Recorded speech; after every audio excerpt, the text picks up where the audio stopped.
Hey, what's up guys, it's DarkArmedDuelist, and today I'm going to be taking a Blue Eyes deck profile. Now, with the new support that's come out recently, this deck is really good, especially with the Chaos Dragon. I really love that new card. Just to be able to OTK your opponent super fast, and be able to just take control of the game when your opponent goes, whoa, wait a minute, and then you just win. Like, that's pretty much how this deck works now. But before we get into this, guys, don't forget to like, comment, subscribe, hit that like button down in the comments down below, or down in the description down below, and let's get straight on to this. And if you are part of the notification squad, go down there and comment down below, and I can give you guys a big heart. So let's get straight on to this. So, first off, we're going to be playing 3 copies of Blue Eyes White Dragon, the main monster of the deck. The legendary dragon. This legendary dragon is powerful engine of destruction, virtually indestructible. Very few have faced this awesome creature and lived to tell the tale. So we have to play 3 copies of this because it is the main monster of the deck, and it is just super important to play 3 copies of it so we can summon out our Blue Eyes Alternative White. We play 3 copies of Blue Eyes Alternative White Dragon in this deck, because Blue Eyes Alternative White can be special summoned by just revealing a Blue Eyes White Dragon in your hand and then special summoning it from your hand. You can only special summon once per turn, and then once per turn you can target a monster your opponent controls and destroy it, which is pretty good. Then for the ritual monsters, we're going to be playing 3 copies of Blue Eyes Chaos Max. Chaos Max is just the big beat stick of the deck, and pretty much we just use this to win all of our games. I summon this usually turn 1, turn 2. Usually I like going second in this deck. Every Blue Eyes player likes going second. But if I go second in this deck, I'm going to win. Because I'm going to summon out this and Chaos Dragon in the same turn. It's really easy to do in this build. And I've been playing... The reason I didn't drop this as soon as Legendary Duelist White Dragon Abyss dropped is because I really wanted to take my time and figure out how to play this deck more efficiently. And I've actually teched it a little bit differently from the average YouTuber to be really good. So I'm going to show you guys that. So then I play 2 copies of Blue Eyes Chaos Dragon. Some people play 3. I think that 2 is just fine, especially with all the searching that I'm going to be showing you guys in just a minute in this deck. So that's pretty much it for the big monsters. For the little monsters, I play 3 copies of the White Stone of Ancients. The White Stone of Ancients is the only stone I play in this deck because it special summons out Blue Eyes, and it also you can banish it from your graveyard to target a Blue Eyes monster in your grave and add it to your hand. So you can add the alternative whites, just use them as cost to special summon out your Chaos Dragon and Chaos Max. And you can bring back Blue Eyes to your hand to do that as well. So I really like the White Stone of Ancients for that reason. I don't play Sage. I don't find Sage good in this particular build because I don't think I need to normal summon a 0 attack point monster to win. I know, because usually, like, every single turn, I rely so heavily on summoning this, and these 2, like, it's ridiculous. That's why I like Blue Eyes. I like being able to just summon a ultimate engine of destruction, or the ultimate creature of destruction, and just instantly win. So that's how this deck is built. So then I play 3 copies of Manju of the 10,000 hand. We play this because it searches the piece that we need, either the ritual spell or the ritual monster. And then I play 3 copies of Talismandra and 3 copies of Kandal, and that's it for the monsters. But the reason I play 3 and 3 of these, I probably will keep this even after the new Devi Ritual or Implication cards come out. Basically, the reason you play these is because you can add, just by revealing a ritual spell or a ritual monster, you can special summon this monster and then the monster that you have in the other one. Like if you reveal, for this one, let's just use Kandal for example. You can reveal a ritual spell in your hand, so either Chaos Form or Advanced Ritual Art, and then special summon from your deck the Talismandra.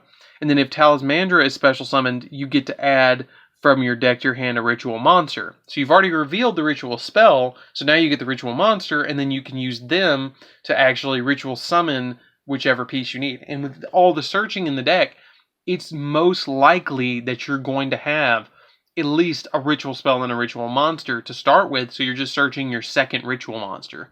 That's the way this deck plays. But that's it for the monsters, guys. Let's get into spells. I know, weird, right? I'm not playing Sage. You guys are going to be surprised by a couple of other things that I'm not playing in this deck. So, that is that.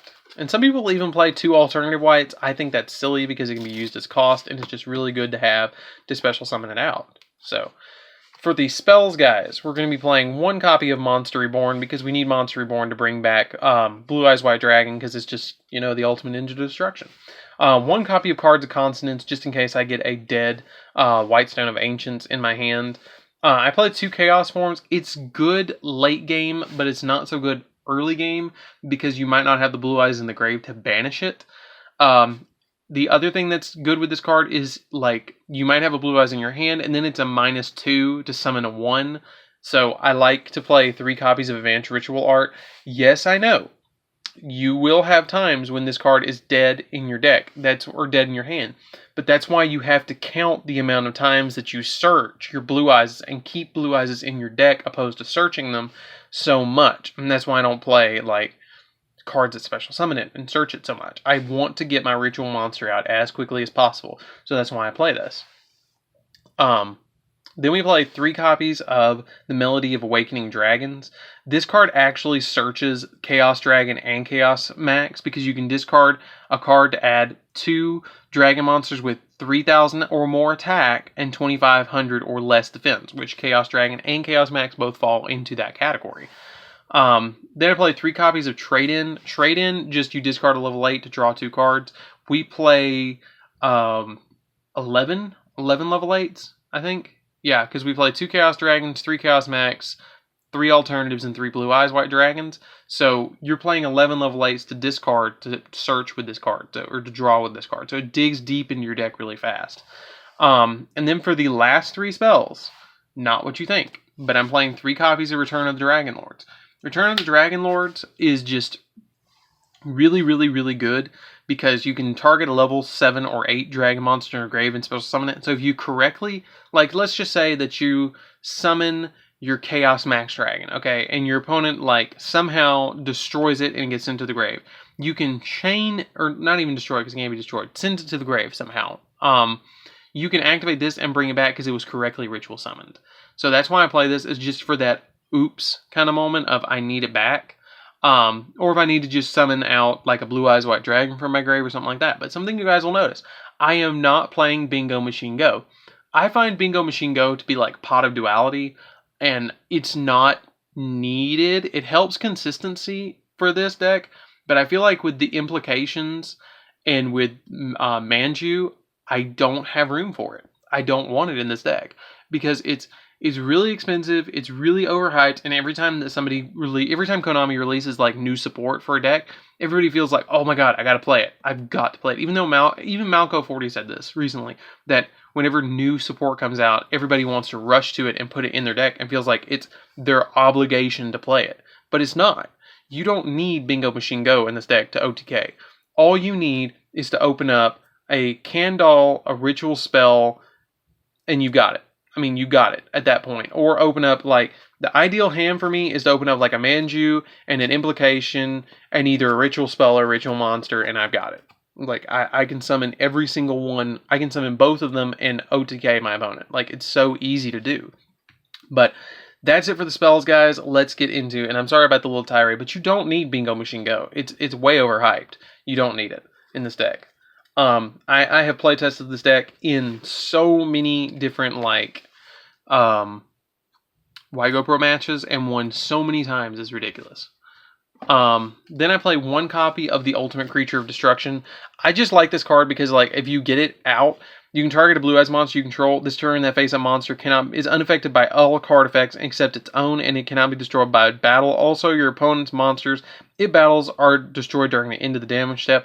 When this card is in your graveyard, if you normal or spell summon Blue Eyes White Dragon, you can set this card, but banish it when it leaves the field. So if you have this on field and you don't OTK your opponent, you can activate it, target your Chaos Max, make it so it can be, or target one of your Chaos Dragons, and it just protects them. I think it's a good one-of. I don't think I'd ever play it at more than 1, but it's a good just little tech that you can do if your opponent activates Dark Hole or something, and you need to stop it from destroying your alternative whites or your Blue Eyes White Dragons.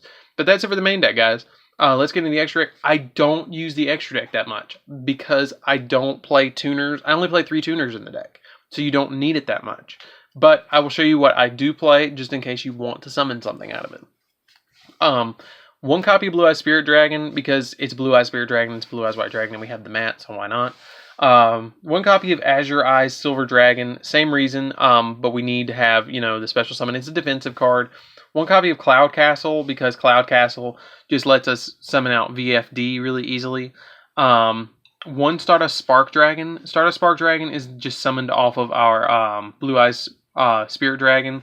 One copy of Moonlight Black Rose Dragon. We play it just because, it's a level 5 negations and stuff like that. True King of All Calamities, what you do to summon this card out is you tribute off your Silver Eyes or your Spirit Dragon, and then you summon later in the game like Cloud Castle, and then it revives back your Spirit Dragon, and then you overlay them together to make True King of All Calamities. That's how you get that out. Then I play a Photon package, which is Galaxy Eyes Photon Dragon, or Galaxy Full Armor Photon Dragon, and Cypher Dragon, just to steal something from my opponent and then overlay if I need to. Hope Harboring Dragon Titanic Galaxy, that's probably the one card I go into in this extra deck all the time, because it negates spell effects. Heliopolis, because it can pop a bunch of stuff. Felgrand, because it just negates itself, or protects itself, and protects a bunch of other stuff. If like both your Chaos Dragons die for some reason, and you have like alternative white and a Return of the Dragon Lords, and you need to like be defensive, you summon that out. That's the only reason I play that. Nightmare Phoenix to pop back row, and then 2 Hippo Shenanigans to give me that extra boost like I need it. But cool thing is, if you actually summon this and you get both of your Chaos Dragons out, Chaos Max goes to 45 and Chaos Dragon goes to 35, which is an OTK, just with those two, without this attacking. And then 1 Link Rebo for the stone, because you can link, or you can put the stone on board and then link the Link Rebo in for it, and then its effect will go off in the grave. Cool thing. So, anyways, guys, don't forget to like, comment, subscribe. Tell me what you think of this deck profile down in the comments down below. I apologize about the little rant with Bingo Machine Go, but I just don't feel like you need it. Like, it just feels like Pot of Duality. I know you reveal 3 Blue Eyes monsters or a card that lists Blue Eyes White Dragon, but you just don't need it. I just don't feel like you do in this deck. But especially in the Ritual version, I think it might be okay to play in the pure version when you're not playing the Chaos Dragons, but I love the Chaos Dragons. Like, OTK is my thing in this channel. You guys ought to know that by now. But anyways, guys, don't forget to like, comment, subscribe. Tell me what you think of this video down in the comments down below. I hope you enjoyed this video. If you are a part of the notification squad, don't forget to comment down below and tell me that you are, so I can give you a big heart, guys. And don't forget to, if you're not a part of the notification squad, hit that bell down there so you can become a part of the notification squad. And I'll see you guys in the next video. See you around, guys.